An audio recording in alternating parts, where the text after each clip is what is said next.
solidarische Einwanderungsgesellschaft. Wer ist eigentlich wir, so lautet das Thema des heutigen Abends. Wenn wir heute von Migration sprechen, dann müssen wir über die globalen Ungleichheiten sprechen, dann müssen wir über eine kapitalistische Wirtschaftsstruktur reden, die immer neu diese Ungleichheiten produziert, die sie zementiert, die sie vertieft und verschärft. Und deswegen ist Migration auch keine Frage der Humanität und der humanitären Reaktion, sondern es ist eine Frage von Wirtschaftsstrukturen, es ist eine Frage von Sozialstrukturen, sozialen Ungleichheiten und wie wir damit umzugehen gedenken. Einwanderungsgesellschaft ist erstmal was wir seit langem hätten anerkennen müssen für Deutschland. Dass es da dann auch Wettbewerb gibt zwischen den Armen, die kommen und den Armen, die hier sind, ist naheliegend. Und man muss also alles dazu tun, dass dieser Wettbewerb nicht stattfindet. Das ist auch möglich, meines Erachtens. Das kann man sogar sehr gut verbinden, die Entwicklung und auch die Überwindung der Armut einerseits und die Integration von Neuzukommenden, indem man begreift, dass eine Gesellschaft sich immer wieder erneut integrieren muss, ganz egal, ob es Einwanderer gibt. Was ich aber verheerend finde, ist, wenn in führenden Talkshows von großen Fernsehsendern das Thema Geflüchtete und Migration immer nur als Problem, als Sicherheitsrisiko angeführt wird, komplett geschwiegen wird zu dem, was das auch an Bereicherung bedeutet und natürlich geschwiegen wird zu dem Anteil des Westens, auch zu dem Anteil von Deutschland an der Verursachung von Fluchtursachen.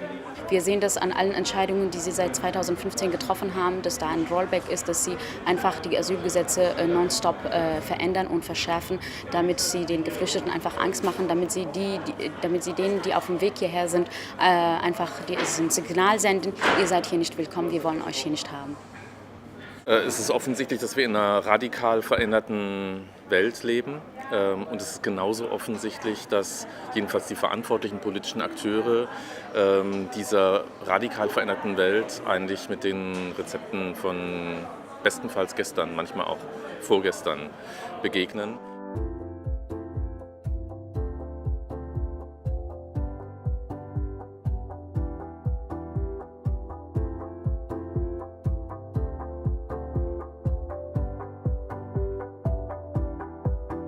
Dass wir in den Asylfragen wirklich ernsthaft und nach Menschenrechtskriterien urteilen und nicht nach irgendwelchen ideologischen Debatten, die mal aus Bayern oder mal von den CDU-Innenminister kommen. Es sind immer wieder dieselben Motivationen, ideologisch getriebene Debatten, die das Menschenrecht auf Asyl einschränken. Und diese Wertedebatte, die wünsche ich mir wieder ganz zentral in den Fokus.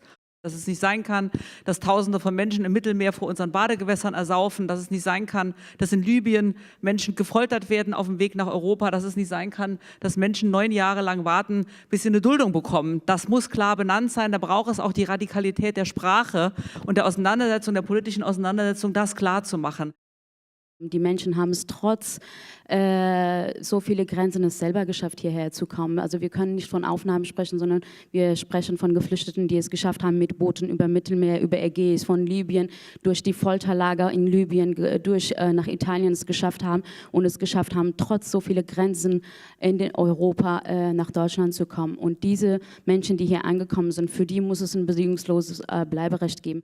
Aber wir müssen die nationalen Regierungen unter Druck setzen, und zwar nicht nur die ungarischen und die polnischen. Wir müssen auch unsere Regierung unter Druck setzen. Und natürlich wäre ein Regierungswechsel für mich sehr wichtig, weil dann eine Chance bestünde, im Europäischen Rat eine andere Politik zu initiieren und auch andere Finanzierungsmittel zu initiieren. Das ist ganz simpel, dass dieser Wechsel auf der nationalen Ebene notwendig ist. Die kann man nicht weglassen. Aber man muss sie zugleich unter Druck setzen, öffentlich und sozial, denn sonst befinden sie sich in einer self-fulfilling prophecy, dass sie immer sagen, ja, die Rechten gewinnen und deswegen müssen wir immer rechtere Politik machen. Und das ist furchtbar. Deutschland ist ein Einwanderungsland. Und ja, innerhalb von Europa ist wahrscheinlich Deutschland sowas wie das gelobte Land geworden, was einst die USA waren. Und dem muss man sich stellen. Was die Rechtspopulisten machen und leider viele, bewusst oder unbewusst, viele Moderatoren aus dem Fernsehen übernehmen und auch immer mehr sozusagen Parteien in der Mitte oder Parteipolitiker in der Mitte übernehmen, ist die irre Idee, man könnte sich dagegen abschotten. Ich würde mir eigentlich wünschen, wenn man mich persönlich fragen würde, ja, dass alle Menschen guten Willens, wie diese, die hier auf dem Podium sitzen, aus ihren Parteien austreten, gemeinsam was anderes machen.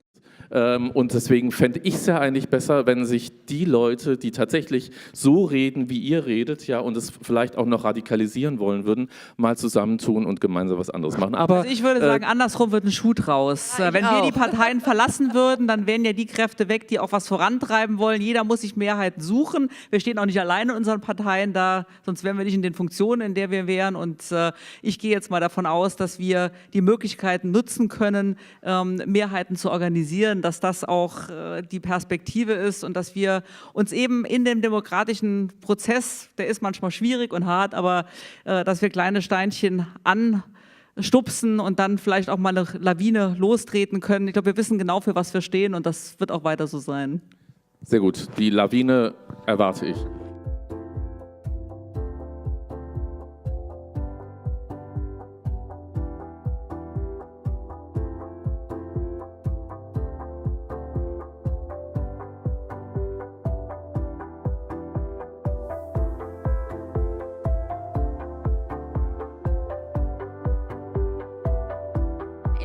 Anbetracht der Situation von heute, diesen Rassismus und Diskriminierung, die den Alltag von vielen beherrscht, können wir nicht von wir sprechen. Wir sind noch nicht ein Teil davon. Oder Menschen, die ein Teil davon sein wollen, müssen sich das erkämpfen. Und es ist nicht so, dass hier eine offene Gesellschaft ist und alle sind willkommen, sondern das muss man sich erstmal erkämpfen, um hier eine Position oder eine Rolle zu bekommen.